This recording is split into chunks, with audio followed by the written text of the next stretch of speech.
నాయుడు గారిని నమ్మడము అని అంటే చంద్రముఖిని నిద్ర లేపడమే అని చెప్పి నేను అన్న మాటలు. చంద్రబాబు నాయుడు గారిని నమ్మడము అని అంటే చంద్రబాబు నాయుడు గారిని నమ్మడము అని అంటే పులి నోట్లో తలకాయ పెట్టడమే అని చెప్పి నేను అన్న ఎన్నికలప్పుడు. కరెక్ట్గా ఈరోజు 6 నెలలు కూడా 6 నెలలు గడిచేసరికే ఈరోజు ప్రతి ఇంట్లో కూడా పరిస్థితి ఏమిటి అని అంటే జగనన్న కనీసం పలావ్ పెట్టేవాడు, చంద్రబాబు నాయుడు బిర్యానీ పెడతానన్నాడు. ఇప్పుడు పలావు పోయింది, బిర్యానీ పోయింది, చివరికి ఏది లేకుండా రోడ్డు మీద నిలబట్టాడు చంద్రబాబు నాయుడు అనే మాట ఈరోజు ప్రతి ఇంట్లో కూడా ఈరోజు చర్చనీయాంశంగా ఈరోజు మారింది. ఒకవైపున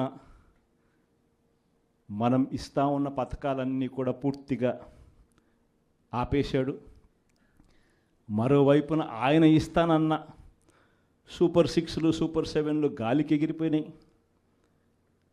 మరోవైపున ఇవన్నీ ఒకవైపున ఉంటే మరోవైపున 6 నెలలు కూడా తిరక్క మునిపే బాధుడే బాధుడు. కరెంటు బిల్లులు ముట్టుకుంటే చాలు షాక్ కొట్టే పరిస్థితిలోకి ఈరోజు తయారైనాయి.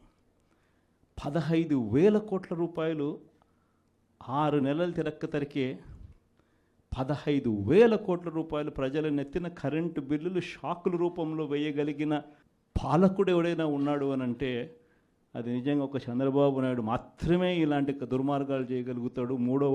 మూడో వ్యక్తి ఎవడు చేయలేని పరిస్థితి. ఆ లెవెల్లో బాధుడే బాధుడు.